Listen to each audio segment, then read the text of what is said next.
Sinaga ini. Saya Kristen. Sabar ya, gantian, banyak yang antri di bawah itu. Iya. Iya. Selamat malam. Halo, selamat malam. Iya, selamat malam juga. Malam, Bang. Iya. Anda dari Kristen. Silakan open cam-nya dulu. Yang bening apa bening? Ruangannya nggak gelap. Hah? Gelap, Bang. Gelap. Apa-apalah. Aduh, cari tempat terang lah, Bang. Ya, ngapain gelap-gelapan? Kurang apa ini nanti? Besok lah. Apanya? Apa terang? Cuman ya aja lah dulu. Aduh, kalau gitu Anda turun dulu lah ya. Kalau kayak gitu, nanti kalau udah terang baru naik lagi ya. Nggak berani, Bang. Oke. Nah, Gak usah banyak alasan gitu ya teman-teman. Kalau mau open cam, mau diskusi di tempat terang, duduk santai kan kayak gitu, ngobrol gitu ya. Ngapain kebanyakan alasan coba? Kan kayak gitu.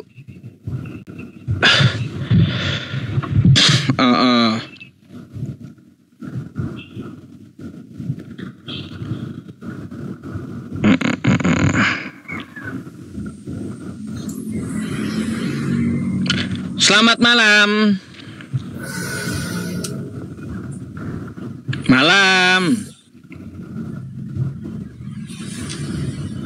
Selamat malam.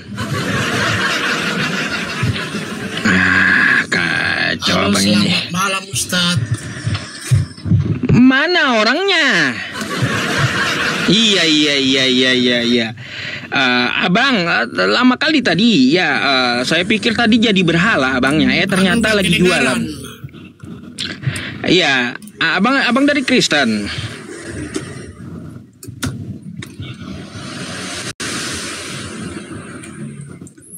Halo, nggak kedengaran? Nggak ada kedengaran. Kedengaran nggak suara saya di situ? Tadi nggak kedengaran. Ini ada nggak? Ada. Ya, Anda dari Kristen atau Islam, Bang? Kristen, Bang. Mau Kristen, Anda mau nanya atau mau ditanya nih? Ya diskusi aja. Ya, diskusi aja. Mari silakan. Anda bertanya duluan atau saya yang bertanya nih? Ya, Ustadz juga bertanya, nggak masalah. Oke. Baik, saya pertanyaannya klasik dulu ya. Di luar Alkitab Anda dulu ya. Mungkin Anda tadi juga mendengar pertanyaan ini kepada teman-teman yang lain. Sekarang saya mau tanya, apakah manusia itu ciptaan? Manusia itu ya ciptaan. Baik. Terus saya tanya lagi, apakah Yesus itu manusia? Kalau Yesus itu secara pribadi ya manusia, tapi kalau secara kekristenan dia Tuhan. Waduh. Iya. Berarti yang dilahirkan Maria itu manusia, betul, Bapak? Kalau yang dilahirkan secara badan manusia. Manusia tadi ciptaan, betul? Ya, manusia tadi ciptaan. Baik. Nah, pertanyaan lanjutannya, ya, berarti Yesus yang manusia ini adalah ciptaan, betul? Dengar dulu, Ustadz. Nah, dengar dulu ya, gimana? Pertanyaan itu kayak gimana? Gimana? Dengar dulu katanya. Ya. Kan keimanmu, kan gitu. Mengarahkan pertanyaan itu kan mengarahkan ke imanmu. Bukan, nggak ada hubungannya dengan Islam, nggak ada. Iya, kan gini loh. Nggak ada hubungannya dengan Islam, nggak ada. Yang namanya Yesus itu sudah dijanjikan sebelum ada dunia ini. Yesus itu sudah ada. Dia itu ibaratnya sudah ada. Maksudnya tuh dialah yang menciptakan dunia ini. Bapak. Dari tadi saya nggak ada masuk ke kitab suci belum loh, ya. Ya enggak, gambar kamu kan bikin di sini. Yesus itu kan ibaratnya tokoh dari Kristen kan itu. Jadi saya harus ambil dari kekristenan dong. Jangan saya ambil dari pandangan kamu. Saya kan cuma bertanya pertanyaan umum toh Pak. Ya iya saya jawab sih dari Kristen. Karena apa? Pertanyaan itu bukan pertanyaan umum. Ya karena itu kan menyangkut dari keimanan kami. Oh baik ya. Sekarang gini aja ya, saya secara simpel kan kayak gitu, sesuai dengan penjelasan yang di awal. Ya, ketika Anda jelaskan kepada saya, apakah manusia ciptaan? Apakah Yesus itu manusia? Ya manusia. Dua keterangan ini ya saya gabung, berarti Yesus yang manusia adalah ciptaan, betul? Tak kedengaran. Waduh. Kedengaran nggak nih? Kedengaran nggak? Gak kedengaran Ustaz, gak kedengaran. Waduh, kenapa? Ya baru kedengaran. Ada masalah apa dengan HP Anda? Ya kurang tahu Ustaz. Iya, jadi gini ya Bang ya. Lupa lagi yang mau saya sampaikan. Tadi saya bertanya pertanyaan umum saja kan kayak gitu. Dari dua keterangan Anda di awal. Apakah manusia ciptaan? Ciptaan. Lalu, apakah apakah Yesus itu manusia? Yang kedua pertanyaannya manusia.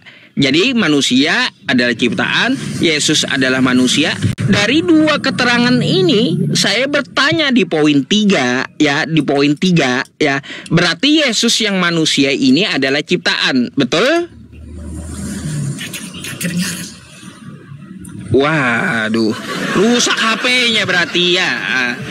Perbaiki dulu lah Pak ya kalau gitu ya. Masa kencang kali saya teman-teman ya. Aduh, kencang kali saya. Ini full loh ya volumenya ya. Aduh, full teman-teman volumenya. Masa nggak kedengaran juga. Masalah apa dia di HP-nya kalau kayak gitu?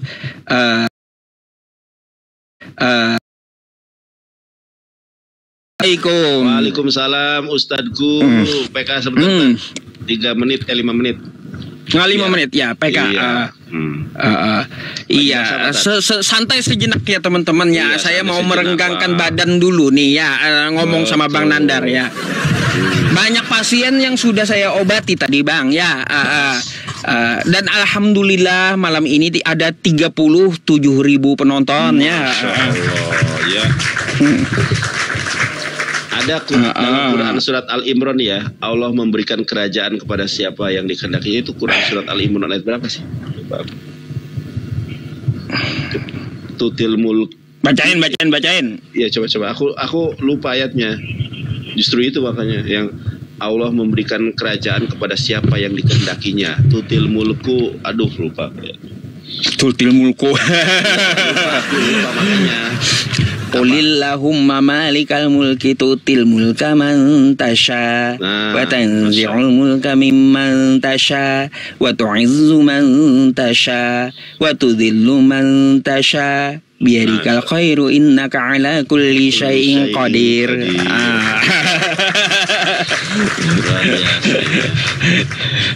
Iya, itu ayatnya benar itu.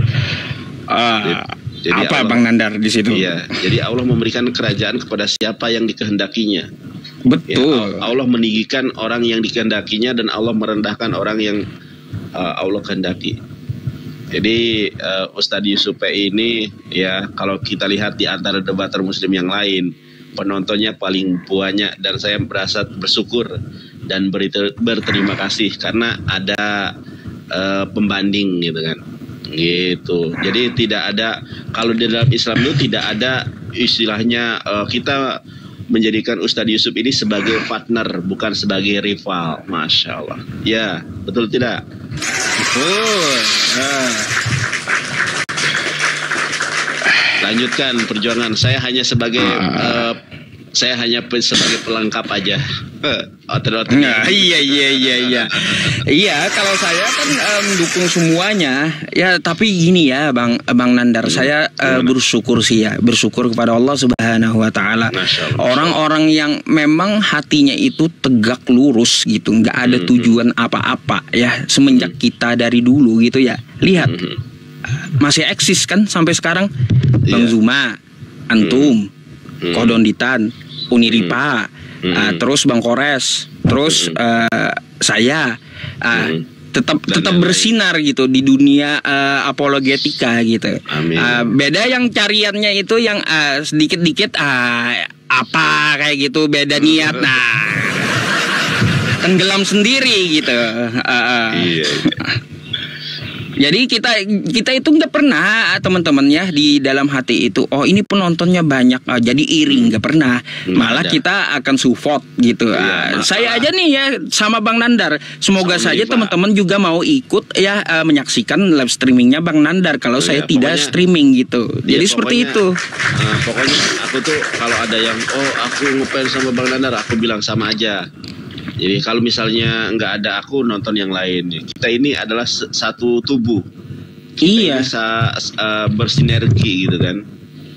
Bukan betul. Jadi kalau siapapun aku senang nih. Kalau pagi-pagi atau ketika aku sibuk, aduh nggak ada yang live. Itu kadang aku maksain live karena nggak ada yang live. Tapi kalau sudah ada Ustadz Yusuf, Bang Juma, misalnya Bang Faruk ya, dan kawan-kawan yang lain live, saya senang. Ada yang ini kan penyeimbang, karena sekarang ini perang itu bukan perang pedang tapi gazul fikr, perang pemikiran, ya tidak? Betul. Tidak? Perang pemikiran sekarang itu perang propaganda. Masya Allah. Betul.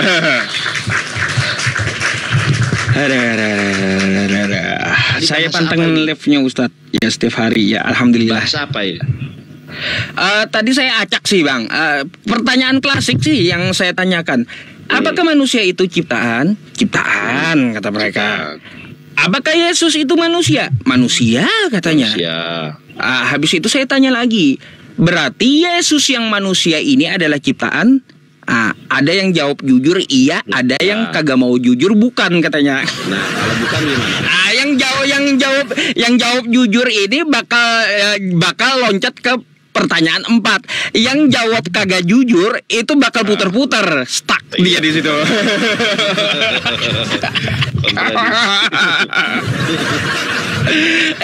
hari ya teman-teman saya tanyakan itu ya. Itu aja saya tanyakan. Biar apa maksud saya itu? Biar mereka itu mau mikir gitu loh teman-teman, bahwa yang kalian tuhankan itu adalah anak orang, anak manusia gitu loh. Tapi aku mau bertanya satu hal ini, suaraku kalah nggak teman-teman ya? Soalnya aku nggak pakai soundcard ini, aku asli langsung. Karena HP yang pakai soundcard lagi dicas. Kalah ya suaraku ya. Kalah ya. Julisman, makasih, kalah suara. Iya, aku nggak pakai soundcard soalnya. Ini nggak bisa debat nih. Maksudnya nggak bisa adu suara kita. Oke, Ustadz Yusuf, lanjutkan perjuangan ya. Iya. Terima kasih. Ini intermezzonya. Barakallahu intermezzo ya. Intermezzo kata Bang Nandar. Ya. Oke. Silakan antum sampai live sampai jam berapa ini? Mungkin 1 Kristen lagi lah. 1 Kristen. Nggak apa-apa, 5 Kristen juga. Maunya teman-teman di bawah itu nawar Bang Nandar ya. Jam 2 malam penontonnya masih 25.000. Saya pikir ini manusia 25.000 begadang semua kah? Iya lah. Itu kan ini nanti saya yang disalahin kalau sakit-sakitan ya. Kenapa kamu sakit? Nonton Ustadz Yusuf sampai pagi. Wah, kacau dah. Iya, gak apa-apa. Sampai subuh. Ya. Iya, maunya lanjut satu ajan subuh jadinya. Kacau. Kalau di sana kan bedanya 1 jam ya. Setengah 11, berarti sana setengah 12, ya udah jam 2 gitu. Nggak apa-apa kan? Karena orang-orang kafir juga kan ada tuh. Apa namanya, ridah atau apa tuh yang berjaga-jaga di malam hari itu kan, itu pahalanya kan sangat besar ya tidak? Ridah ya kan, ridah itu ya, yang berjaga-jaga ketika malam itu kan, ini kita kan antum kan berjaga-jaga, ya tidak? Iya, itu kalau kita niatnya karena Allah, mardotilah mendapat pahala. Jadi niatnya bukan cari otot niatnya, tapi niatnya mardotilah mengharap keridhaan Allah. Kita berjaga-jaga di waktu malam, antum pun berjaga sampai jam 2 pagi atau jam 3 pagi agar mereka tidak ke roomnya otan gitu. Itu luar biasa. Betul. Ya. Oke, semangat terus. Gitu. Sampai pagi ya. Mata saya getahan juga Bang Nandar kalau sampai pagi. Kalau teman-teman nih satu lagi azan subuh teman-teman itu. Kalau saya ikuti azan subuh nggak selesai jam mereka. 1 atau jam 2 lah. Jam 1 atau jam 2. Gitu. Oke Bang Nandar, saya akan layani lagi pasien yang lainnya gitu ya. Oke. Siap. Oke, terima kasih banyak. Assalamualaikum. Waalaikumsalam. Waalaikumsalam warahmatullahi wabarakatuh.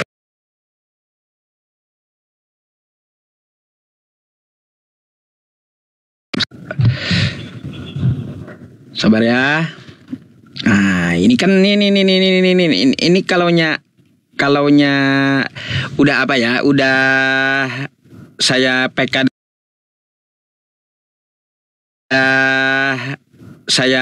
dada.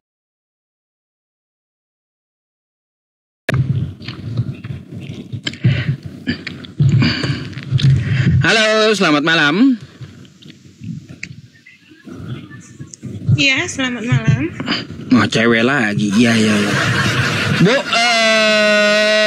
bisa ini open cam? Harus on cam ya? Harus. Aku boleh bertanya nggak? Sebelum Boleh, on cam? setelah open cam. Mau nanya berapa kali pun saya jawab. Yang penting ikuti aturan awalnya. Oke. Gini Ustadz. Open cam dulu Bu, baru ngomong.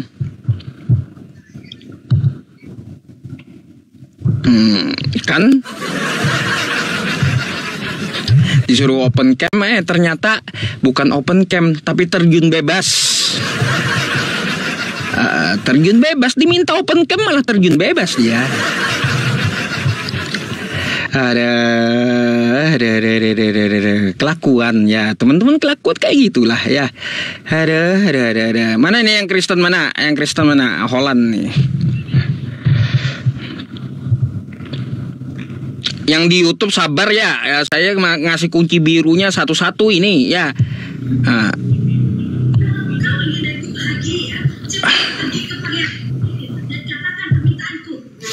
Halo, selamat malam.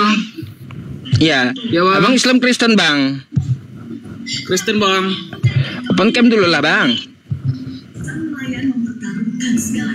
Terbang. Oh.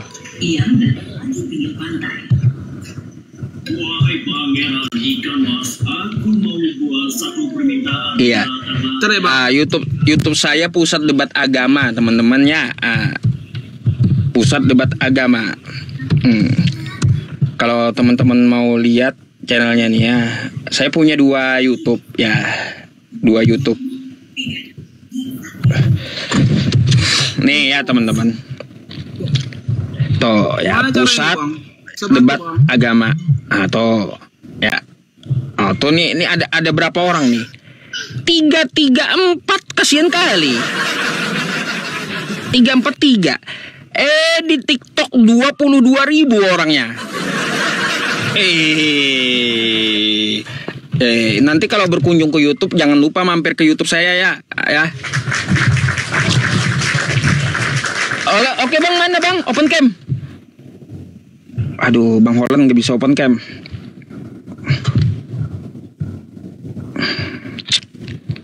Turun dulu dah kalau kagak bisa open cam Bang ya.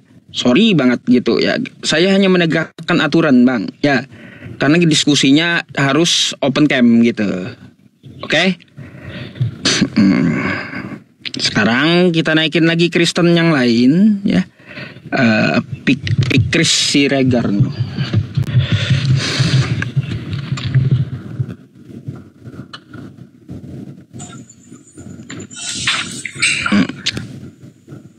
Halo, selamat malam. Malam Pak Ustaz. malam. Malam.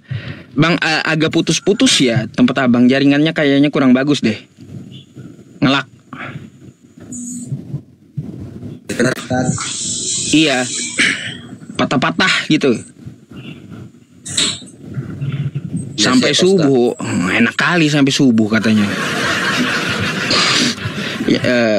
Kayak Habar Martapura Sanak Yeni Susanti yang di YouTube ya. Ulun di Campaka.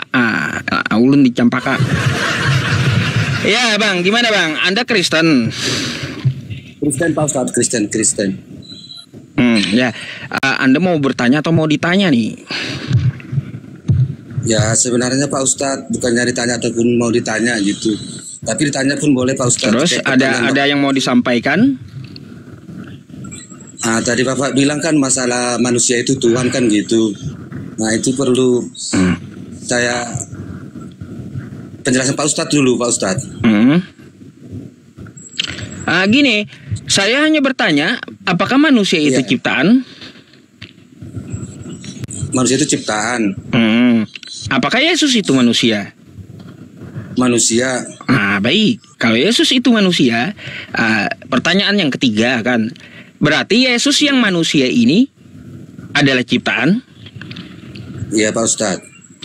Kalau Yesus itu ciptaan, pertanyaan keempat, Kristen artinya menuhankan ciptaan. Begini Pak Ustadz. Begini kan. Gini Bapak ya. Gini Pak. Soalnya masalahnya jawab jadi begini. Itu udah banyak dari dulu. Gitu. Dalam logika berpikir kan gini, secara maksud Bapak itu tadi Pak Ustadz tadi bahwa ciptaan itu adalah ada perhubungan antara manusia, antara laki-laki dan perempuan lah, itu kan maksud Pak Ustadz. Apakah Yesus itu ciptaan dia ataupun dia hasil hubungan sama orang gitu, atau berhubungan badan dia berjadi manusia, kan bukan seperti itu Pak Ustadz. Gitu. Gini Bang, ya saya tidak menanyakan dia prosesnya kayak gimana juga enggak gitu, enggak ya. Mau dia tidak ada bapaknya atau tidak ada ibunya ya kayak gitu, atau dia mau nongol sendiri kayak gitu. Yang jelas manusia itu ciptaan atau bukan gitu. Karena gini Pak Ustadz, mulai dari Kejadian sampai Wahyu itu bahwasanya Yesus itu sebagai manusia, tapi itu tidak ada tertulis di Alkitab bahwasanya dia itu hasil hubungan bareng, dia tercipta sebagai manusia gitu Pak Ustadz. Iya, enggak masalah. Tapi yang keluar dilahirkan Maria manusia kan? Yang manusia Pak Ustadz. Ayo udah, kalau manusia. Jadi sekarang gini Pak Ustadz. Nah ini kita buanglah, kita apalah dulu secara kepercayaan, secara istilahnya secara Tuhan atau apapun itu kita buang aja dulu. Secara dalam kita ini kan Yesus kan nabi.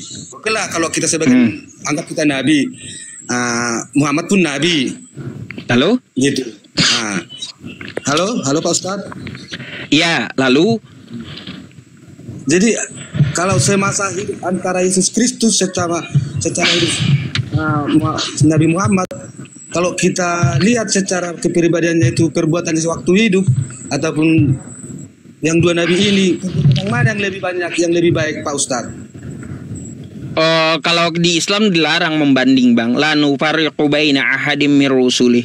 Semua utusan Tuhan itu sama gitu. Tidak perlu dibanding-bandingkan gitu. Karena mereka semua tidak ada daya upaya kecuali melalui izinnya, yaitu dari Allah Subhanahu wa taala gitu. Oh gitu Pak Ustadz ya. Maaf Pak Ustadz kalau saya terlalu jauh merana ke situ Pak Ustadz. Jadi saya ucapkan terima kasih sama Pak Ustadz, apologet agama Muslim. Saya juga apologet agama Kristen. Saya ucapkan terima kasih bahwasanya penjelasan kepercayaan kita itu melalui penjelasan walaupun agama Muslim untuk memperkuat agama Muslim, walaupun agama Kristen memperjelas kepercayaannya itu juga memperkuat agama Kristen. Itu aja pesan saya Pak Ustadz ya. Oke, selamat malam Pak Ustadz. Saya mohon turun Pak Ustadz ya. Selamat malam. Ya Pak Ustadz. Terima kasih Bang. Ya, Pak. Bagus tuh ya.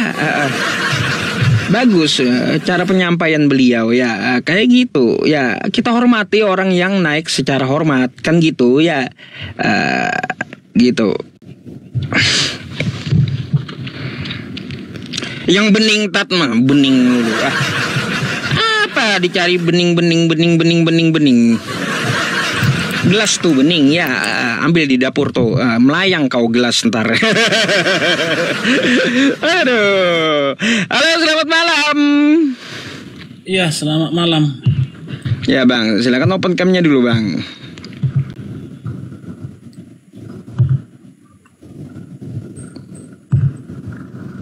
Ya, terima kasih. Halo. Abang dari Kristen. Ya. Betul, Kristen. Ya, Anda mau bertanya atau mau saya tanya nih? Sesuai judul dulu kita, Pak Yusuf. Oke. Kalau sesuai judul, kalau Anda mau mengambil judulnya, Anda coba buka dulu Wahyu 3 nomor 14. Enggak. Ini dalilnya ini di mana ini Yesus? Iya, Wahyu 3 nomor 14.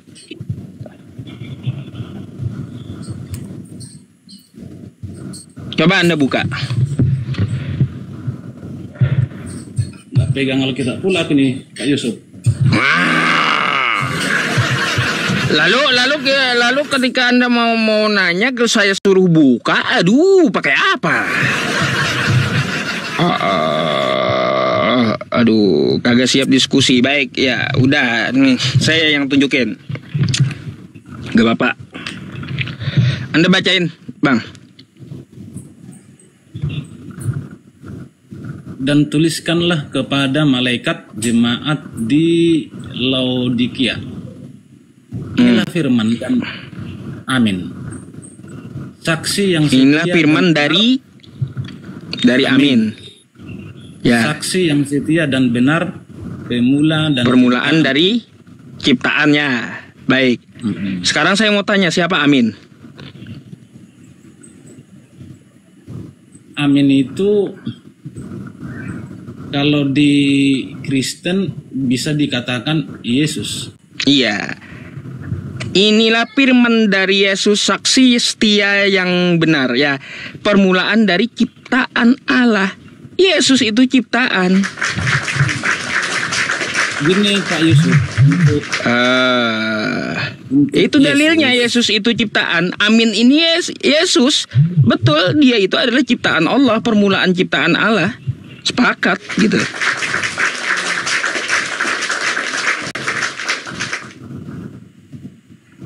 Udah Pak Yusuf?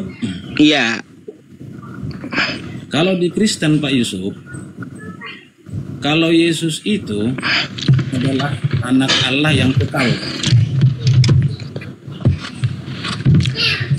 Makanya saya bilang di sini. Bang, saya tidak mempermasalahkan Yesus itu anak Allah atau bukan. Tapi yang saya tekankan kepada Anda, di dalam Wahyu 3 nomor 14 tadi, Yesus itu diciptakan oleh Tuhan gitu. Ciptaan Allah dia. Anda juga bisa merujuk di Kolose 1 nomor 15. Yesus itu ciptaan.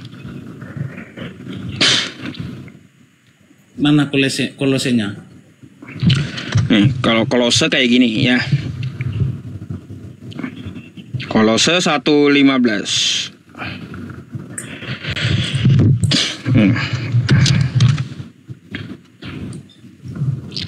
Ia adalah gambar Allah yang tidak kelihatan, yang sulung, lebih utama dari segala yang diciptakan. Yesus itu. Ya, keutamaan Kristus itu dia adalah ciptaan yang utama gitu. Itulah makanya tadi saya bilang Pak Yusuf, Yesus itu adalah anak Allah yang kekal Pak Yusuf. Enggak seperti. Iya, mau dia gini Bang ya, yang saya maksud ya, mau dia kakeknya Allah atau cucunya Allah atau anaknya Allah, tetap aja dia ciptaan gitu loh. Menurut paham Anda, mau Anda putar kayak gimana pun itu nggak bisa menghilangkan ciptaan. Sama itu seperti yang dibilang Pak Yusuf, ibunya Yesus, Bunda Maria kok mati, berarti Yesus maling kundang dong, gitu kan Pak Yusuf bilang kemarin. Siapa yang bilang Yesus maling kundang? Abang sendiri. Abang sendiri yang ngomong. Kemarin Sejak kapan saya pernah ngomong teman-teman Yesus maling kundang? Wah, nuduh abangnya ya. Nuduh abangnya ini ya.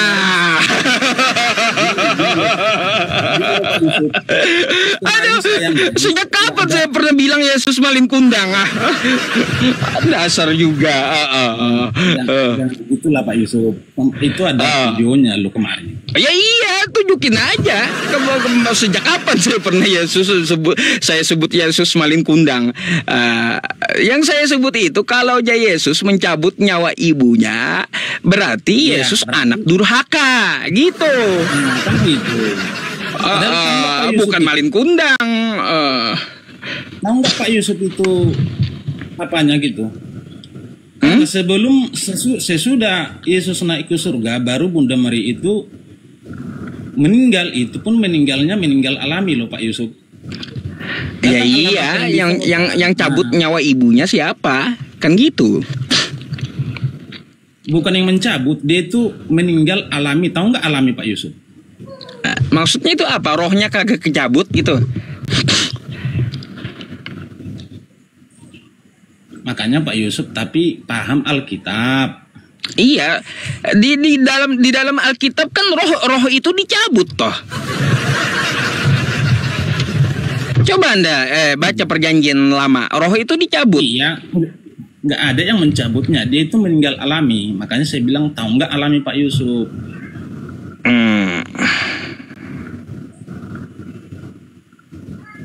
Itu kemarin kan ada Pak Yusuf bilang gitu.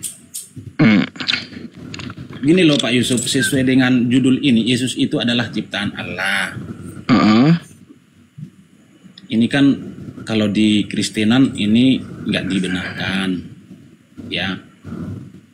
Karena Yesus itu adalah anak Allah Bapa yang kekal. Terus? Walaupun dia, gini loh Pak Yusuf, walaupun dia anak Bunda Maria, Allah Bapa itu kan menopangkan di rahimnya Bunda Maria seorang, inilah yang dikatakan Yesus yang diutus ke dunia untuk menebus dosa manusia. Itu kata siapa? Menebus dosa itu di mana nubuatannya itu? Kata siapa itu? Nabi mana yang bilang kayak gitu? Itulah di Kristenan Pak itu. Nabi mana yang bilang Tuhan akan Yesus jadi manusia nebus dosa itu? Nabi mana yang bilang? Dengar Pak Yusuf, Yesus sebagai anak Allah datang ke dunia untuk menebus dosa manusia melalui pengorbanannya di kayu salib. Iya, pengorbanannya adalah bukti kasih Allah yang terbesar bagi manusia. Itu ada yang mencatatkan enggak? Ada yang menubuatkan enggak? Nabi siapa yang menubuatkan kayak gitu?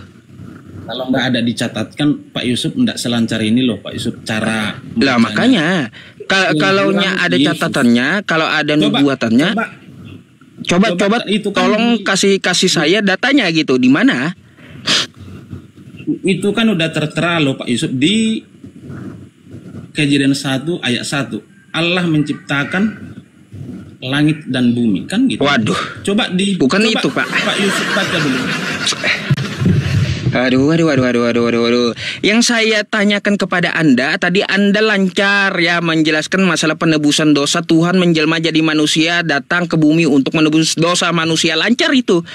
Itu nabi mana yang mencatatkan kayak gitu? Nabi mana yang menubuatkan kayak gitu? Coba baca Yohanes 1 ayat 14. Firman itu telah menjadi manusia. Bang, yang saya tanyakan nabi mana sebelum Yesus yang mencatatkan Tuhan akan jadi manusia? Iya ini coba itu sambungan dari Yohanes 1 ayat 14. Astagfirullahaladzim. Bang, paham gak yang saya katakan nih ya? Sekali lagi ya, di Perjanjian Lama nabi mana yang mengatakan Tuhan jadi manusia? Kok bawa Yohanes? Yang bilang Tuhan manusia siapa Pak Yusuf? Kan nggak ada Tuhan menjelma. Iya yang bilang tadi Tuhan, tadi yang Pak Yusuf bilang siapa tadi? Iya, nabi mana yang mengatakan Tuhan menjelma jadi manusia itu? Nabi mana yang menubuatkan? Karena di Alkitab Kristen ini tidak dibenarkan Yesus itu adalah ciptaan Allah, itu tidak dibenarkan dan tidak ada detailnya itu. Oh, bukan masalah detail atau tidaknya. Kalau ini kan Wahyu 3:14, bisa Anda lihat Kolose 1 nomor 15. Dia ciptaan Allah gitu. Tertulis kayak gimana? Yang saya tanyakan kepada Anda, kalau dia datang ke muka bumi ya untuk menebus dosa manusia, mati di tiang salib, Tuhan menjelma jadi manusia itu nabi mana yang mengajarkan kayak gitu?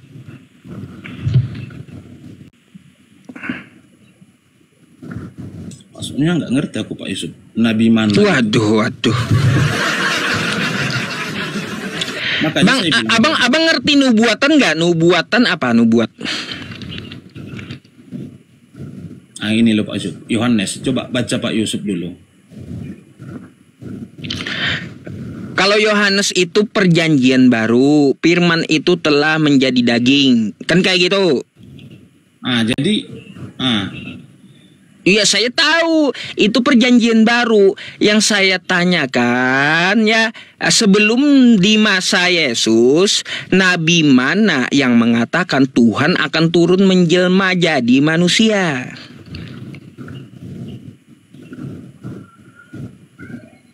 Nggak ada dibilang nabi-nabi siapa, nggak ada. Nggak ada kan? Jadi kalau ada Tuhan menjelma jadi manusia, bukan Tuhan pasti udah. Artinya nggak ada Tuhan menjelma itu, nggak ada. Menjadi manusia nggak ada. Tuhan menjadi manusia itu nggak ada di ajaran para nabi. Karena nggak ada dinubuatkan kayak gitu.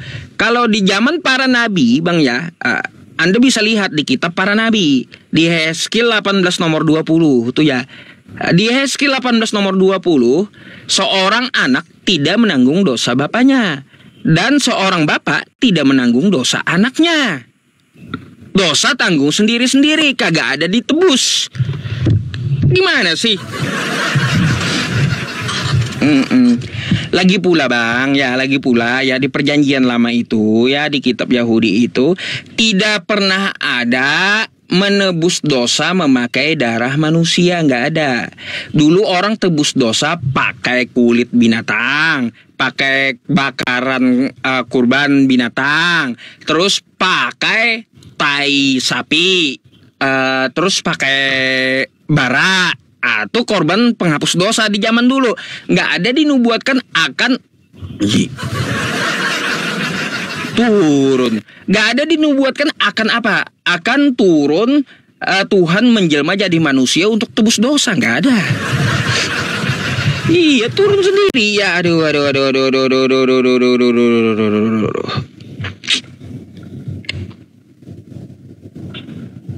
Sabar ya. Lebih baik saya ngobrol sama Bang Markus ini. Saya demen sama Bang Markus ini ya. Bang Markus ini lucu-lucu ya teman-teman, lucu ada juga. Malam kagak kerja kan Bang? Enggak, ini standby di rumah ini malam ini. Nah gitu dong ya. Mau ngobrol sama saya, silakan. Oke. Nah, apa yang perlu saya obati malam ini, Bang?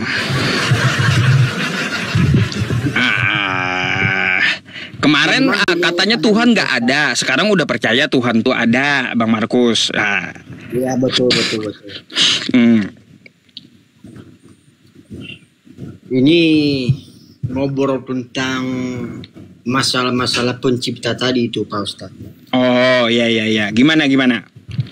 Tadi ku tonton di sini kan. Jadi masalah manusia itu ciptaan. Maka itu Yesus itu manusia. Nah, jadi kalau menurut saya di sini Pak Ustadz, karena saya orang Kristen ya. Nah, jadi kalau manusia itu memang ciptaan, tapi Tuhan bukan ciptaan itu, karena dia lahir itu dalam roh. Nah, jadi bukan ciptaan Tuhan Yesus itu. Beda ciptaan seperti manusia. Yesus itu menciptakan manusia. Itu adalah ciptaan. Ini lahir Yesus itu bukan dalam perbaiki dalam pertama dalam tanah kah. Beda ciptaan dan beda kan itu Yesus itu roh. Jadi bukan ciptaan itu. Waduh, Bang Markus semangat kali ya. Gini Bang Markus, coba saya tanya satu-satu sama Bang Markus dulu dah ya. Gini ya, Bang Markus, manusia itu ciptaan atau bukan? Ya kalau manusia ciptaan. Nah Yesus itu manusia atau bukan? Ya serupa manusia, bukan ibaratnya kayak manusia biasa. Tapi kan dilahirkan Maria bentuknya manusia, betul nggak? Pertanyaan saya yang ketiga, berarti Yesus yang manusia ini adalah ciptaan, betul? Bukan ciptaan, dia Pak Ustaz. Waduh, berarti jawaban 1 dan 2 salah gitu. Kembali lagi ke situ. Kalau Bang Markus jawab bukan ciptaan, kata Bang Markus, berarti manusia adalah ciptaan, salah itu. Berarti manusia itu bukan ciptaan. Terus Yesus itu bukan manusia seharusnya.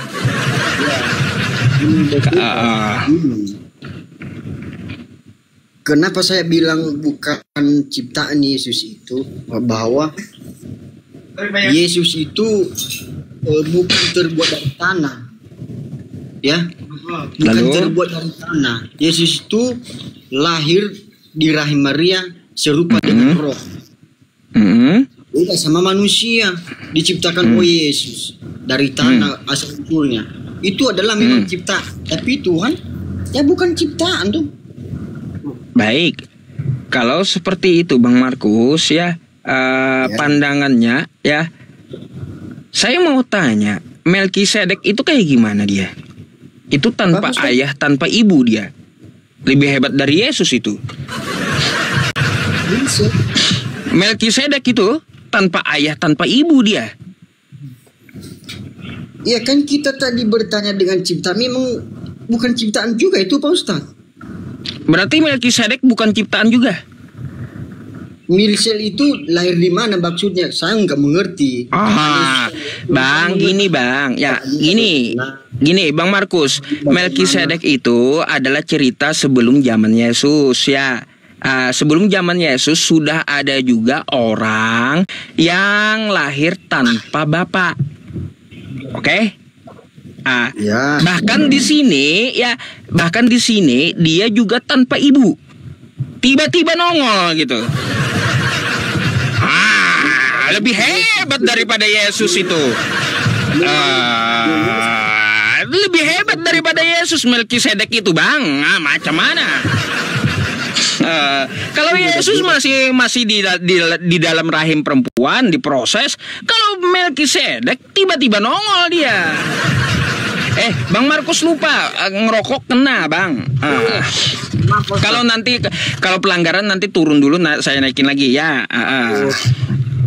Oke, gini Pak Ustaz, gini. Makanya saya baca tadi topik Pak Ustaz itu, Yesus itu adalah ciptaan Allah. Saya tanya kepada Pak Ustaz, Allah itu siapa? Allah pencipta, Tuhan semesta alam. Ya, pencipta semesta Allah itu kan nama itu bukan kayak kayak di Kristen ya, itu tertentu dengan ya Tuhan Yesus Kristus. Ini nama Allah ini siapa ini Allah ini? Allah itu ya Bang Markus ya, laisa kamitslihi syai' wa huwas samiul basir.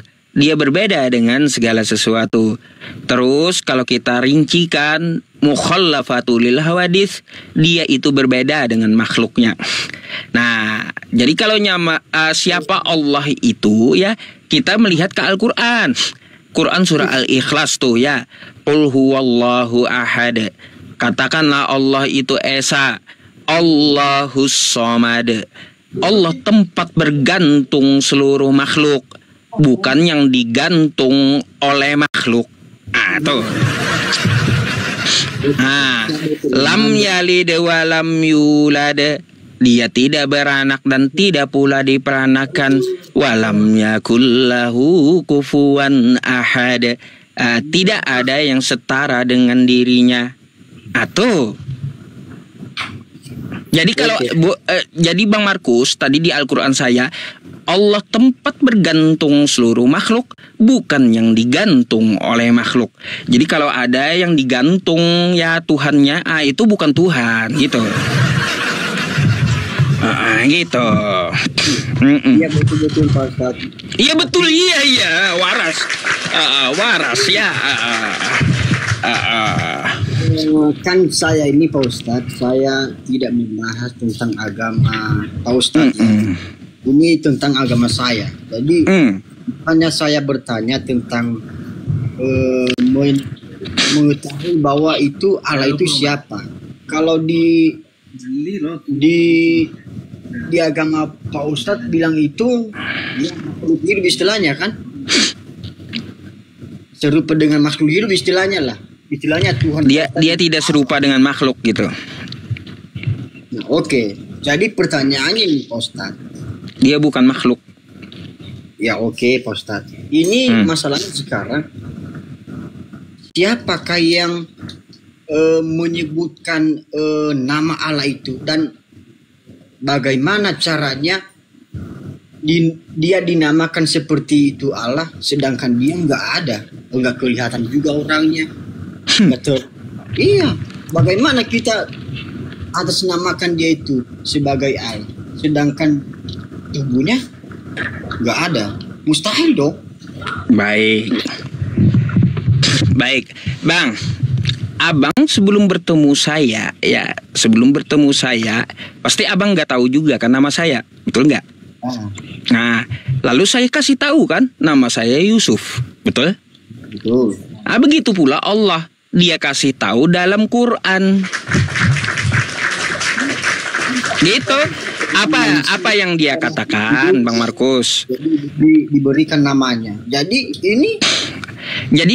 dia yang memberitahu namanya siapa ya. Contoh di Al-Quran tuh ya, ada 2 ayat saya bawa. Bismillahirrahmanirrahim, dengan nama Allah. Nah tuh, artinya namanya Allah. Atau Toha 14 tuh, innani anallah la ilaha illa ana fa'budani. Tuh, wa aqimis sholata li dzikri. Sesungguhnya aku ini adalah Allah. Jadi dia yang kasih tahu, kita nggak tahu namanya, tapi dia yang kasih tahu melalui kitab sucinya, gitu Bang ya. Terus gini, satu lagi, kata Bang Markus, dia aja kagak kelihatan. Bang gini Bang Markus, abang tanpa alat bantuan, bisa gak abang lihat telinga abang? Kalau di kaca bisa seperti begini Pak Ustadz. Kalau di kaca sudah pakai alat bantu.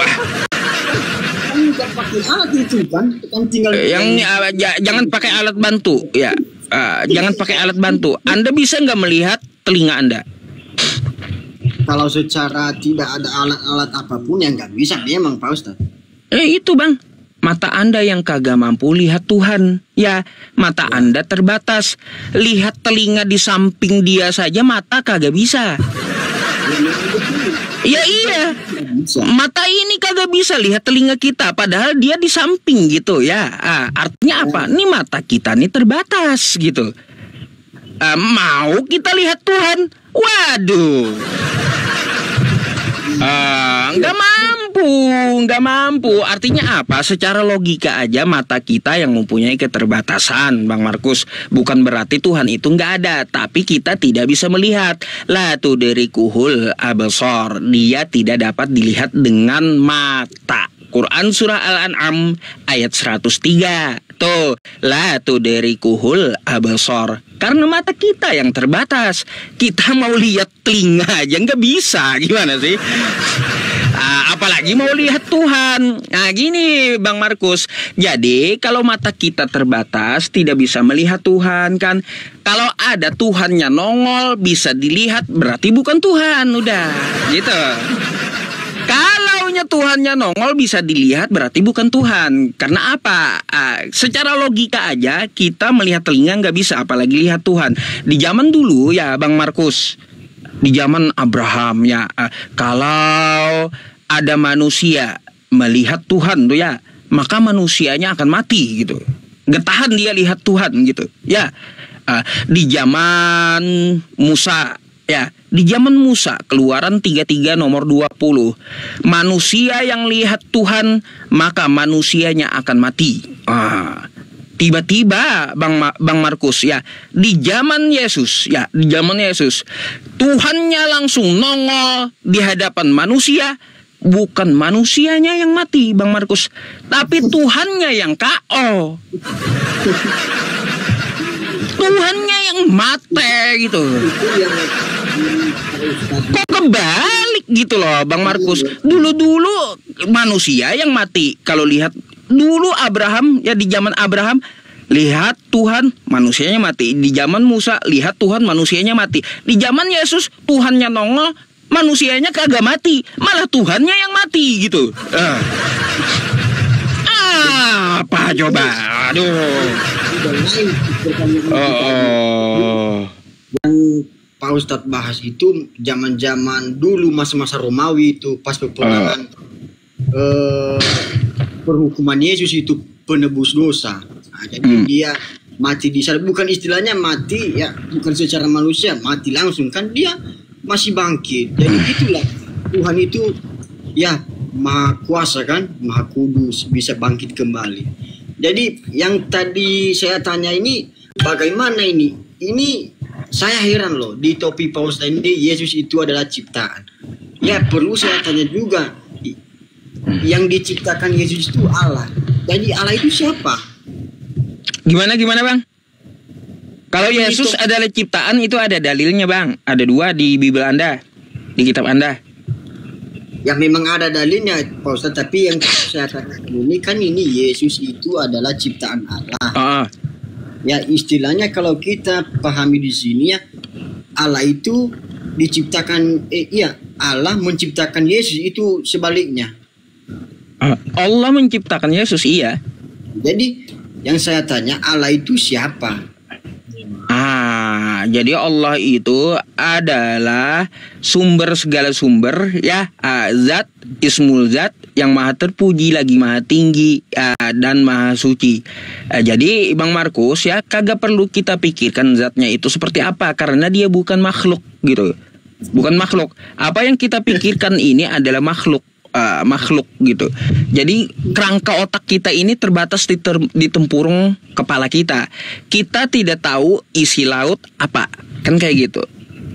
Mau kita tahu Tuhan kayak gimana? Nggak masuk akal. Tak perlu kayak gitu.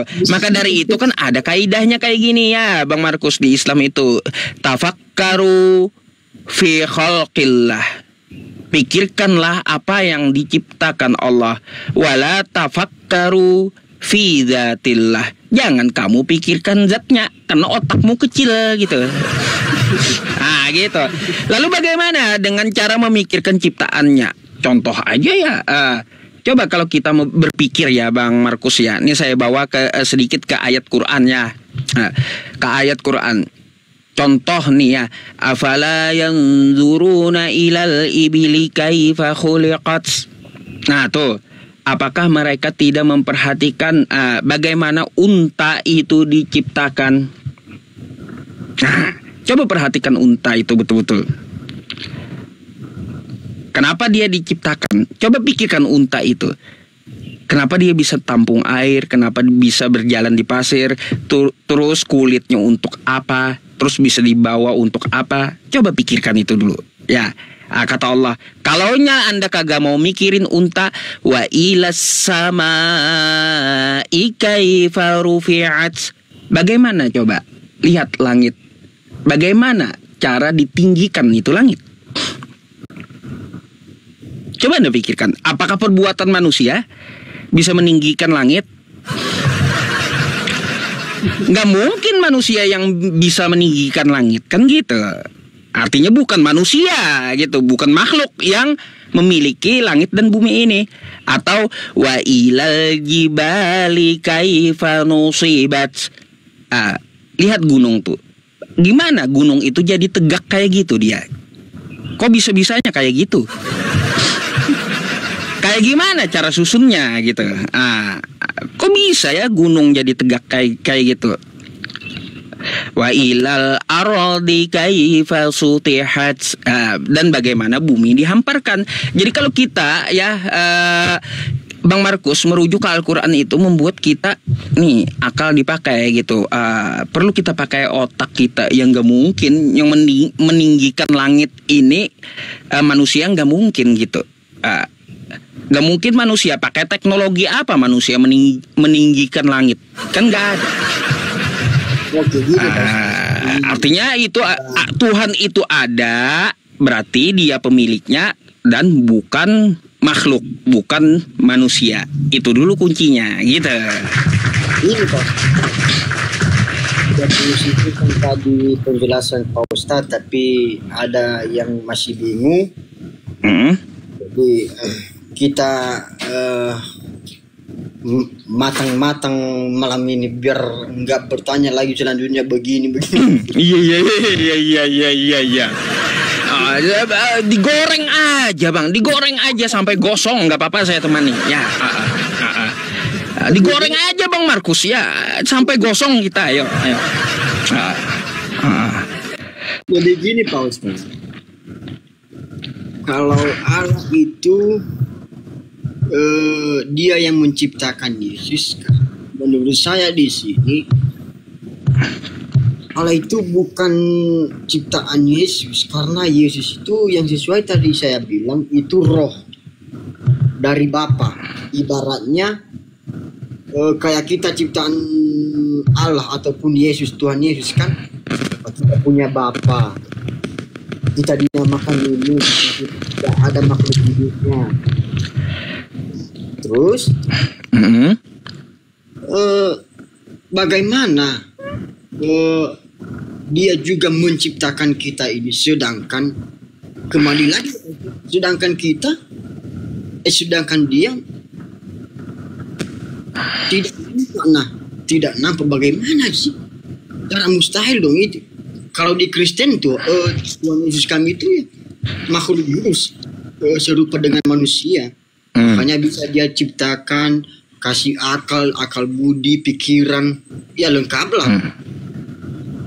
Lalu? Jadi bagaimana sih dia menciptakan, di agama Islam itu dia menciptakan seorang Tuhan kalian itu, dia menciptakan manusia dengan cara apa, dan dia itu dinamakan siapa?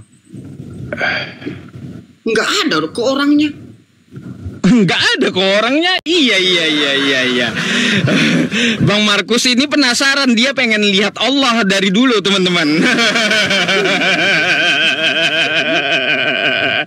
Iya, kok nggak ada orangnya tapi bisa tercipta ya Bang Markus ya. Pertanyaan bagus Bang ya. Bagaimana dia ciptakan sedangkan dia ya mungkin, maaf aja ya kepadamu muslim yang menontonnya, mungkin Allah itu ya bisa jadi setan kan. Baik. Ya pengen aja ya, bisa dia jadi apakah mungkin dia seminggu bisa jadi setan, bisa jadi apa kan bingung. Bukan kayak gitu ya, konsepnya bukan kayak gitu Bang Markus. Jelas dia tuh. Bukan kayak gitu. Di tengah-tengah situ bagaimana menurut Pak Ustadz dulu? Ya gini ya Bang Markus ya, tentang masalah Tuhan ya. Tuhan itu kagak kelihatannya, bisa aja kan jadinya dugaannya setan kan kayak gitu. Bang Markus, dia itu gaib di atas maha gaib. Dia itu gaib ya, gaib setan tuh goib ya, kagak kelihatan. Jin itu goib, kagak kelihatan. Dia lebih goib lagi gitu. Jadi Tuhan tidak bisa juga dilihat oleh setan atau jin. Dia maha goib. Masalahnya innaka anta 'allamul ghuyub. Dialah yang maha goib. Nah, gitu ada dalilnya, Bang. Ya, jadi kalau nya setan bukan, setan itu ciptaan, tapi kagak kelihatan dengan mata kita. Nah, gitu. Kalau setan kan dia tidak bisa membunuh manusia, kagak bisa cabut nyawa manusia. Tapi kalau nya Allah Subhanahu wa taala ini dia tinggal ini aja, tinggal berkata, ya innama amruhu idza arada syai'an ay yaqula lahu kun fayakun. Dia tinggal ngomong gitu. Jadi saya mati sekarang, mati saya kalau dia mau ambil gitu. Gitu, itulah Tuhan gitu. Dia nggak perlu sampai merendahkan dirinya kayak makhluk, kayak manusia. Enggak seperti itu Tuhan, Bang Markus. Ya, dia itu tidak bisa terlihat karena mata kita terbatas. Nah, kagak usah kita mau lihat Tuhan, lihat angin pun kagak bisa. Kalaunya kita masukkan angin ke dalam balon itu ada bentuknya, kan kayak gitu dapat kita ketahui angin. Nah, kalau jin kita masukkan ke dalam botol itu ada bentuknya, ketahuan jin dalam botol, kan gitu. Tapi kalau Allah nggak bisa seperti itu karena dia tidak bergantung dengan makhluk. Ya, dia maha gaib, tidak dilihat dengan mata. Ya, jadi kalau Anda ingin lihat Allah nanti ya coba Anda searching di dalam Quran surah Al-Qiyamah ayat 23. Nanti di surga baru kita bisa lihat dia. Nah, lalu kenapa Bang Markus? Ya, saya ajak Anda berpikir ya. Lalu kenapa Allah itu nggak nongol? Kira-kira kenapa? Menurut Anda Tuhan saya itu nggak mau nongol? Ini jawabannya itu Pak Ustaz. Makanya Allah itu nggak bisa nongol. Jadi bukan nggak bisa, nggak mau dia, nggak mau nongol. Nggak mau dia nongol. Alasannya di situ mungkin takut dia sama manusia. Bang, kenapa Allah kagak nongol? Nih perhatikan jawaban saya ya Bang ya, dan tolong dicerna baik-baik. Kenapa Allah itu kagak nongol? Karena disitulah letak maha adilnya dia. Gini, kenapa? Dari zaman Nabi Adam sampai kiamat nanti itu tidak ada manusia yang bisa lihat dia. Ini adalah Tuhan yang adil. Siapapun tidak bisa melihatnya. Itu keadilannya. Bagi orang buta ya, bagi orang buta yang tidak dapat melihat, dia juga adil gitu. Orang buta tidak dapat melihat ya. Orang yang tidak buta bisa lihat Allah. Lalu yang buta gimana? Ayo. Yang buta kagak bisa lihat, kan nggak adil. Makanya mau buta, mau tidak sama. Allah itu adil. Mau orangnya buta atau tidak, ya Allah itu adil. Sama orang buta atau orang yang tidak buta, sama-sama tidak bisa melihat Tuhan. Itu bentuk keadilannya Bang. Coba kalau ada ya Tuhan, coba Anda pikir, Tuhan nongol di satu kampung cuma 30 tahun, cuma beberapa orang yang lihat. Mana letak adilnya Tuhan ini? Coba Anda pikirkan, kalau ada Tuhan ya, Tuhan nongol di satu kampung ya, di satu kampung selama 30 tahun, beberapa orang kampung aja yang lihat, maka saya akan protes Tuhan ini. Saya pasti akan protes. Kenapa? Saya iri. Orang zaman dulu aja yang bisa lihat Tuhan, saya kagak. Mana adilnya kau? Kan kayak gitu. Semua orang itu yang sangat percaya sama dia pasti dikasih berkah. Bukan Bang, ini keadilan bagi mata kita mana?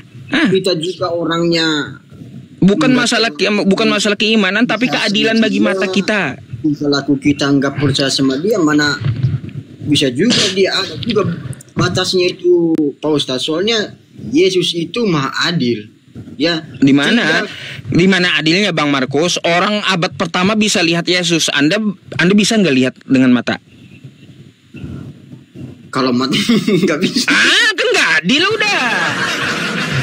Orang abad pertama bisa lihat Yesus dengan mata. Sekarang Anda nggak bisa lihat Yesus dengan mata. Nggak adil udah di situ. Itu yang saya maksud. Jadi kalau Tuhan nongol udah nggak adil, Bang Markus. Itu yang saya maksud. Paus tadi lebih bagus lah ya. Nah, kan ngerti Anda ya.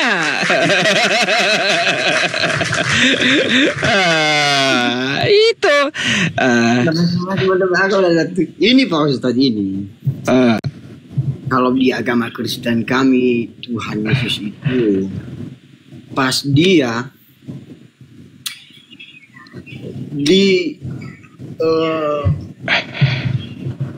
apa itu sampai mati disalibkan karena itu hanya menebuskan dosa. Dia itu menebuskan dosa. Bapaknya aja yang kudus di atasnya lagi hanya melirik dan melihat, tidak membantu karena dosa itu memang ditanggungjawabkan. Dia itu kejam kali itu Bang. Masa dibiarkan aja cuma lihat nonton aja dia. Kejam kali itu Tuhannya. Enggak, makanya tadi ku tanya sama si Pak Ustaz. Iya. Gini Bang Markus, anaknya di bawah lagi dikejar-kejar orang, dia asik ngopi di atas. Kayak gimana itu? Pernah saya baca-baca di zaman-zaman perjanjian baru itu pas peperangan orang-orang Romawi. Pas kejadian peperangan itu, ya makanya tersimpulkan Tuhan Yesus itu maha adil. Dia percaya dengan kesalahan, dia percaya dengan kebenaran. Kalau memang salah, kalau memang betul. Jadi yang saya dengar di live Pak Ustadz yang lain ya, Tuhan kalian itu dia kenapa?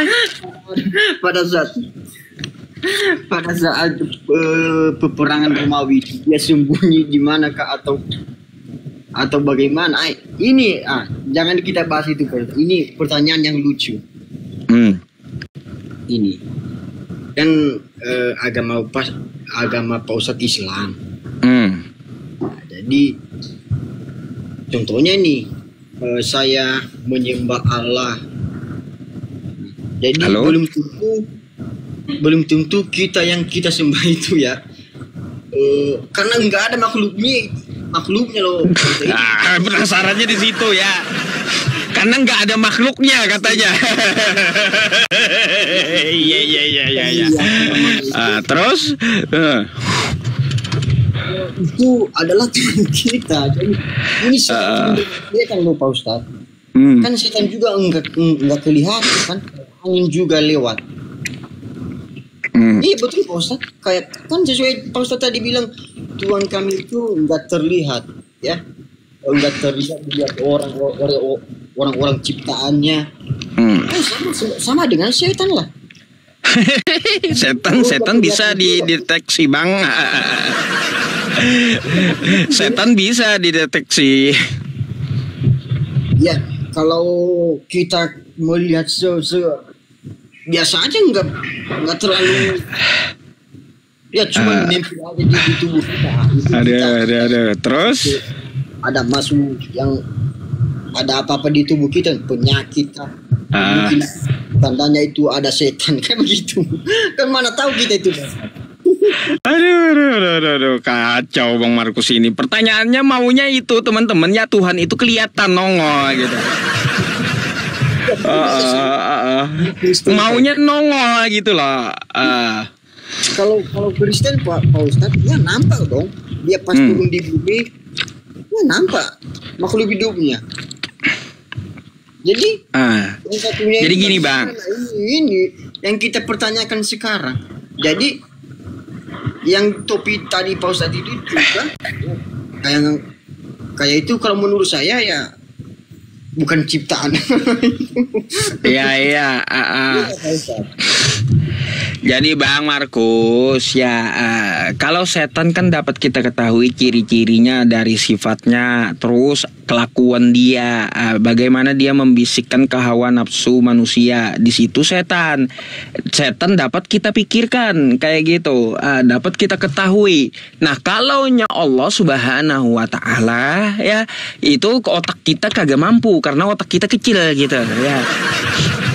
Bukan makhluk dia, Bang Markus. Jadi jauhkan dulu pemikiran Anda bahwa Tuhannya umat Islam itu sama dengan kita atau sama dengan pemikiran kita. Kalaunya seperti itu nggak bakal ketemu. Artinya Tuhan umat Islam itu nggak sama dengan pemikiran kita ya, dan Tuhannya umat Islam itu tidak sama dengan makhluknya gitu. Jadi jangan mengangan-angankan Allah itu seperti raja duduk di atas langit pakai kursi, bukan kayak gitu. Itu artinya sudah menyetarakan Allah dengan makhluk. Nah, gitu. Jadi Tuhan itu dia ya, Bang Markus, tidak bergantung kepada makhluknya.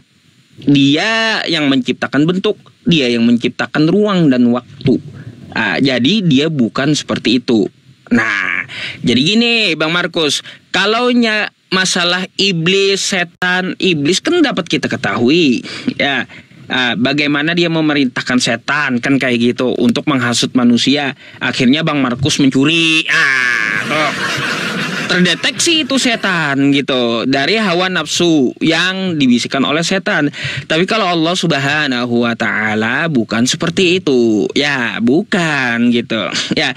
Jadi jauhkan dulu Bang Markus, intinya ya, menyamakan Allah itu dengan makhluk. Itu dulu. Gak ada yang sama Allah itu.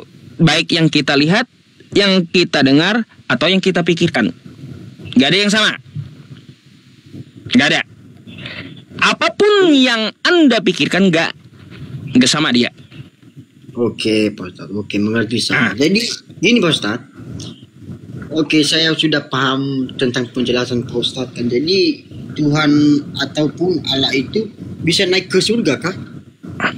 Bang, dia yang ciptakan surga, bukan naik lagi.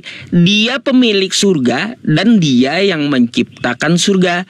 Wasari'u ila magfiratim mir rabbikum wa jannatin 'arduhas samawati wal ardu u'iddat lil muttaqin. Tuh, dia yang ciptain surga.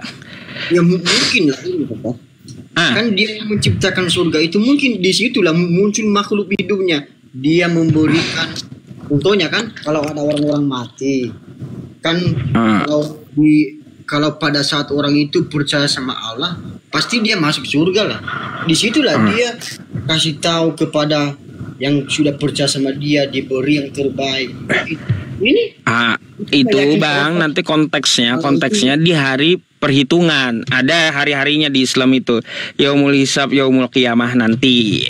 Itu pasti kita temui nanti, hari penghakiman itu. Gitu Bang. Tanya dulu sama Pak Ustadz ya. Mohon maaf aja Pak Ustadz, banyak pertanyaanku.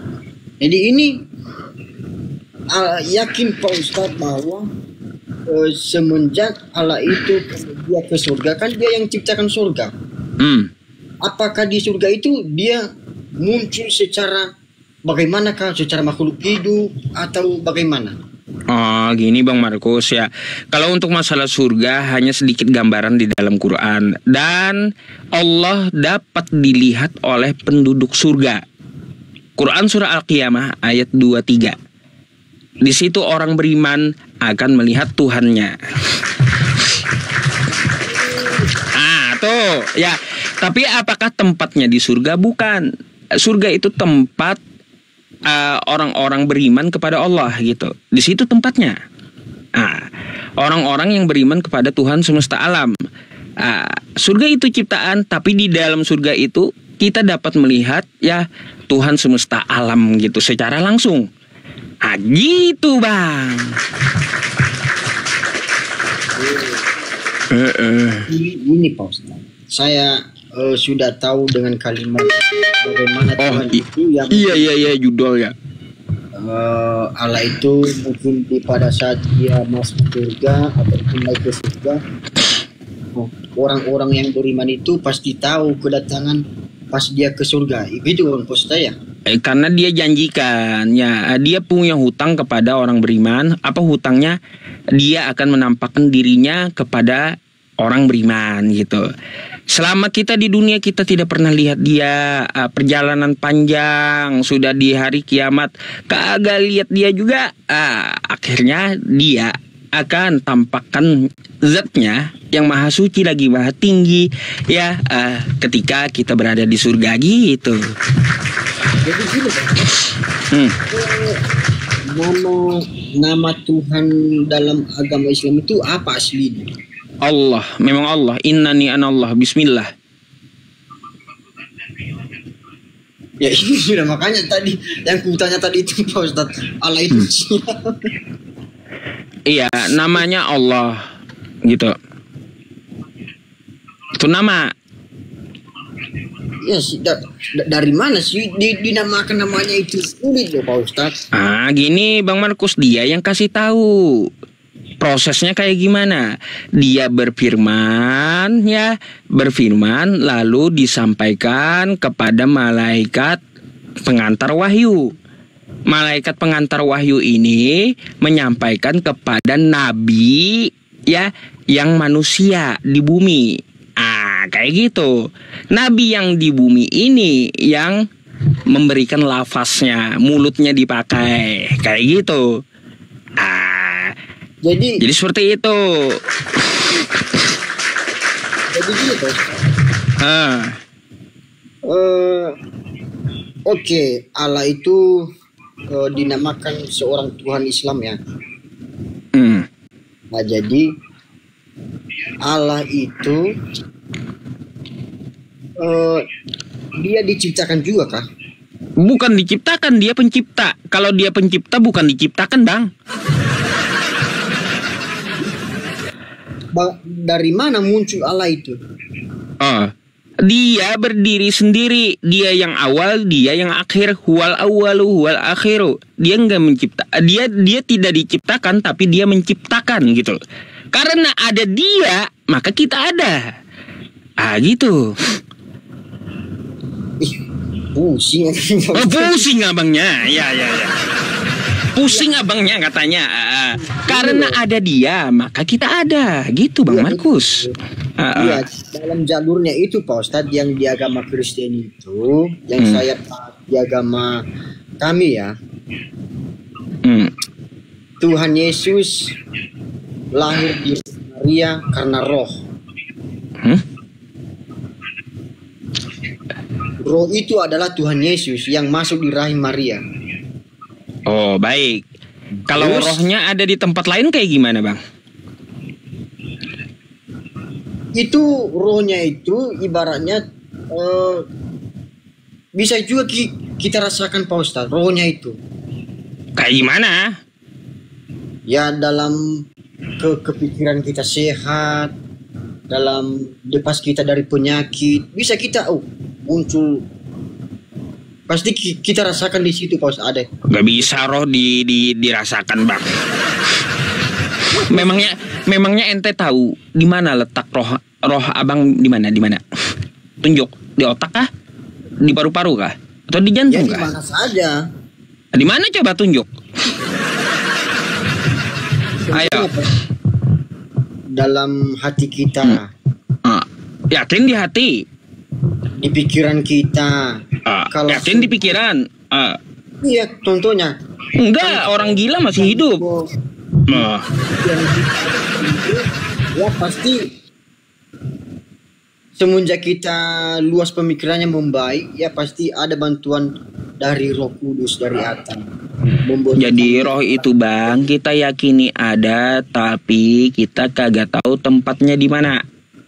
Oke? Gak mungkin di otak, kagak mungkin di mata, kagak mungkin juga di jantung, kagak mungkin juga di paru-paru. Kan gitu?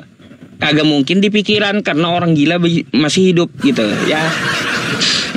Tapi salah satunya dulu yang terpenting itu Pak Ustadz, di dalam pikiran, di hati. Enggak mungkin di mata. Ya iya. Artinya apa? Itu aja Bang ya, roh itu ciptaan untuk diri kita. Ya, ciptaan Tuhan untuk diri kita. Roh itu aja kagak ada tempatnya. Bayangkan, itu baru ciptaannya loh ya. Apalagi Tuhannya, nggak perlu dia tempat sama sekali, nggak perlu. Bayangkan roh kita ketahui ada, ya kan, ada. Kita yakini ada roh itu, tapi kita nggak tahu tempatnya di mana. Ya, padahal roh itu hanya ciptaan. Ciptaan aja kagak ada tempatnya. Sekarang gimana Tuhan? Pasti nggak akan mau dia bergantung dengan makhluk. Tidak perlu tempat dia. Tuhan dalam Islam itu juga Pak Ustadz kayak serupa roh ya? Enggak, roh di Islam itu ciptaan Bang Markus. Iya. Jadi beda dong sama Kristen sama Islam. Beda, kalau di Kristen kan roh Tuhan itu roh kan gitu. Ya. Kalau di Islam roh itu ciptaan. Beda. Nabi Adam ditiupkan roh, Quran surah Shad ayat 72. Ya, terus Nabi Isa ditiupkan roh, ya, ditiupkan roh di dalam Quran surah Maryam ayat 17. Semua manusia ditiupkan roh dari Tuhan juga. Quran surah As-Sajdah ayat 9. Jadi roh itu ciptaan. Gitu Bang. Udah mendekat sih, udah mengerti di situ. Tapi yang bingung lagi, bagaimana ya bagaimana ada di agama Islam ya, bagaimana kita tahu ataupun kita merasakan kalau ada penyelamat bagi Allah sama kita dengan roh. Baik. Bang Markus, sekarang saya mau tanya sama abang. Ya, ini saya mau tanya. Bang Markus, Anda kan punya hidung, betul? Iya. Iya. Anda tarik napas, betul? Habis itu napasnya masuk ke paru-paru sehingga Anda hidup, betul? Ya betul. Nah, kalau Tuhan itu tidak ada, maka Anda tidak diizinkan lagi menarik napas dari hidung. Iya. Gitu. Anda tidak diizinkan lagi menarik napas dari hidung. Apalagi kalau sampai Tuhan mati, teman-teman. Waduh, mati semua makhluknya ya. Aduh, gitu. Karena dia tempat bergantung seluruh makhluk. Jadi begini Bang, ya. Ketika Allah Subhanahu wa Ta'ala memberikan keadilan untuk seluruh manusia, baik dia Kristen, Islam, Hindu, Buddha, Katolik, Konghucu, ateis, atau kagak ada agama, ya. Satu, ya. Dia tetap memberikan napas ke hidung kita. Itu Ustaz. Makanya saya analisis di sini, memang sebenarnya Tuhan itu hanya satu sih sebenarnya. Jadi ceritanya karena sudah dipanjatkan oleh ayat-ayatnya ataupun pasal-pasalnya, makanya beda. Jadi kayak gitu, Tuhan itu memang satu tunggal Bang, ya, satu tunggal. Cuma banyak Tuhan bikinan, Tuhan-Tuhanan gitu. Sisanya ya. Saya pertanyakan kalau memang dia bukan Tuhan, ya nggak bisa dia apalah. Ya kita cek aja di mana dia maha adilnya gitu. Kalau sudah kagak adil, berarti bukan Tuhan. Itu dulu dikunci. Kalau nongol bukan Tuhan, kagak adil bukan Tuhan. Nah, kayak gitu. Itu dulu dikunci, ya. Nah, yang nongol nggak mungkin dong. Kan itu Yesus apa? Yesus nongol. Di mana pasalnya itu? Yesus kan dilahirkan tuh di kota Daud. Iya. Tuhan atau bukan dia itu? Ya Tuhan diciptakan oleh Dira Maria lah, itulah Tuhan. Ya, Tuhan ciptaan. Ya bukan ciptaan bukan ciptaan. Terus? Tuhan itu roh. Iya bang. Ya. Kalau ini Pak Ustaz, beda diciptakan seperti kita. Kan kita ini ciptaan oleh Tuhan Yesus ataupun Allah. Diciptakan kita semua. Bang. Kapan Yesus bentuk Anda di dalam rahim ibu Anda? Kelihatan gitu Yesus lagi pasang kaki Anda di dalam perut ibu gitu. Itu kan dia maha kuasa Pak Ustaz. Di mana maha kuasanya bang? Dia aja bang. Ya, dia ada ngantuk, ada lapar. Yesus itu gak maha kuasa, dia tidak dapat berbuat apa-apa dari dirinya sendiri. Iya kan memang serupa dengan manusia Pak Ustaz. Serupa dengan manusia. Terus lapar, minum, apa segala macam yang kita rasakan, nikmati. Kan serupa dengan manusia, tapi beda tubuhnya kayak biasa seperti manusia, beda sama dia. Dia memang manusia Bang Markus. Gak ada dia ngomong dia itu adalah Tuhan, gak ada juga kalau masuk ke doktrin Kristen. Tapi bagaimana sih? Bingung saya kalau bahas itu loh Pak Ustaz. Makanya saya lihat di dalam yang lain Kristen berdebat sama Islam. Jadi enggak kelar juga soalnya. Enggak kelar bang, enggak bakalan, iya. Makanya senior pun Pak Ustaz yang saya tonton itu di YouTube Pak, di mana Kak? Enggak kelar jawabnya. Enggak kelar memang. Kembali lagi begini. Memang ada apa? Itu yang saya curigai Pak Ustaz. Tuhan ini memang satu. Jadi yang menyebarkan bahasanya atau perjalanan di masa-masa dulu, di pasal-pasalnya masa dulu di Al-Quran, kitab, ya kan beda orangnya yang rancang itu. Jadi beda lah jalurnya itu di mana, pembahasannya bagaimana, kan beda-beda. Nah, disinilah Al-Quran datang, Bang Markus. Karena apa? Kitab-kitab sebelumnya itu udah banyak diubah, maka dipelihara Al-Quran. Yang dari Tuhan yang mana aja dimasukkan di dalam Quran tuh semuanya, gitu. Jadi apa yang diturunkan kepada Nabi Musa zaman dulu tuh ya, diturunkan kepada Yesus, itu diletakkan dalam Quran semuanya. Gitu. Nggak bisa lagi ditipu-tipu, dicampur, direvisi, nggak bisa, gitu. Iya. Tapi memang begitu juga sih Pak Ustaz di Alkitab. Saya buka-buka Alkitab pas hari Minggu, di perjanjian baru sampai di perjanjian lama begitu aja pasalnya. Begitu juga kalimatnya, nggak pernah berubah. Kagak pernah kenal Yesusnya dengan tulisan Yohanes, Markus, Lukas, Matius. Sejak kapan? Sehingga saya sampai di sekolah membahas di agama Islam, di agama Kristen, Alkitab.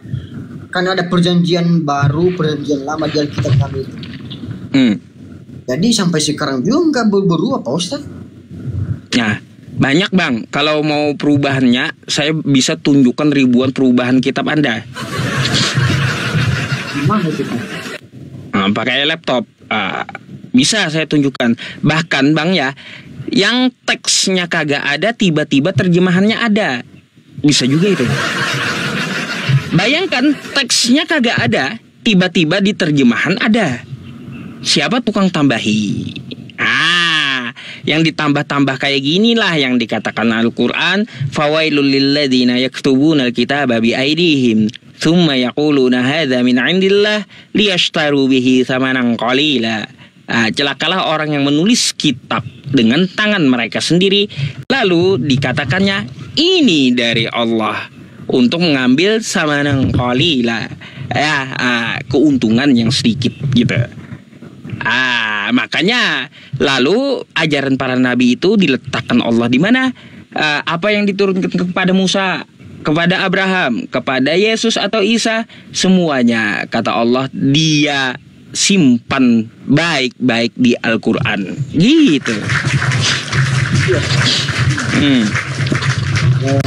Maaf aja Pak Ustadz, banyak waktu yang saya pakai waktu Pak Ustadz ya. Jadi sebetulnya saya sudah yakin Pak Ustadz, biarpun dia Islam, biarpun saya Kristen, sebetulnya sama Pak Ustadz. Tergantung kepercayaan kita masing-masing. Jadi kalau masalah tadi Alkitab itu, kalau menurut saya di sini Pak Ustadz, di ayat-ayat Alkitab itu ada Markus, ada Yohanes, ada Korintus, ada Lukas. Jadi gini, nama-nama Bang Markus, mau nggak Bang Markus dengarkan saya gitu, ketika saya menjelaskan sesuatu buat abang nih. Ya, agar kita dapat ambil poinnya gitu ya, ambil poinnya bagaimana Tuhan itu sebenarnya. Oke? Oke. Biar kita ambil poinnya, Bang Markus dengarkan aja ya. Mungkin saya jadinya ceramah gitu. Gak apa-apa ya. Jadi begini Bang Markus ya. Tuhan yang benar ya, rekam nih ya kalau Anda perlu ya. Tuhan yang benar ya adalah Tuhan yang ditunjukkan oleh para nabi ya, di dalam kitab-kitab mereka, karena para nabi tersebut menerima wahyu dari Tuhan. Betul? Nah, baik. Mari kita ke kitabnya Perjanjian Lama dulu ya.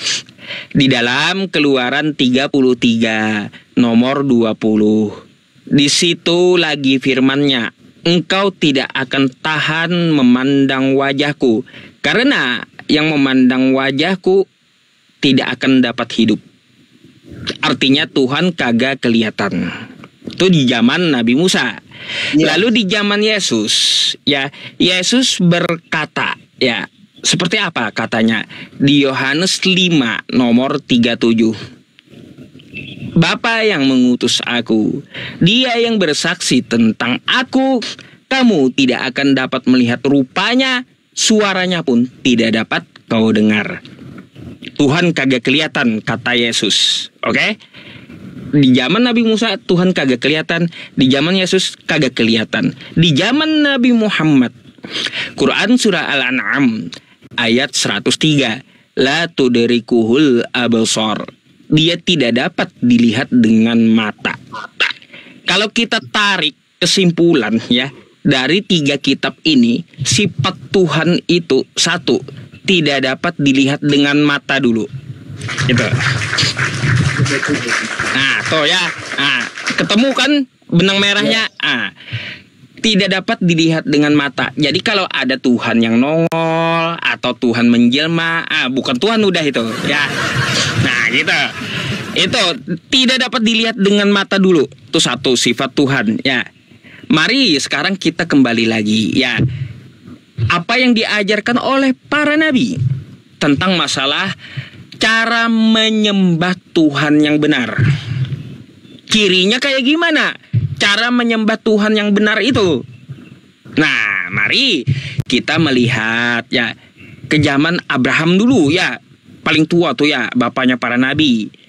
Di zaman Abraham, di kitab Anda di Bible tuh ya, di Kejadian 24 nomor 52. Abraham ketika menyembah Tuhan, dahinya ke tanah, Bang Markus. Sujud dia. Gitu, dahinya ke tanah. Nah, terus di Al-Quran ternyata ada juga Abraham sujud dahinya ke tanah. Quran surah Ibrahim ayat 40. Rabbi ja'alni muqimas shalah wa min dzurriyyati rabbana wa taqabbal du'a. Ya Allah, ya Tuhanku, kata Nabi Abraham atau Ibrahim, jadikanlah aku dan keturunanku orang yang melaksanakan sujud, melaksanakan sholat gitu. Itu satu ya. Yang dicontohkan Abraham sujud, dahi ke tanah. Dicontohkan Nabi Musa pula. Kayak gimana? Di dalam Keluaran 34 nomor 8, Nabi Musa sujud dahinya ke tanah. Jadi Dahinya ke tanah. Iya, dahinya ke tanah menyembah Tuhan. Abraham dahinya ke tanah. Musa dahinya ke tanah. Ya.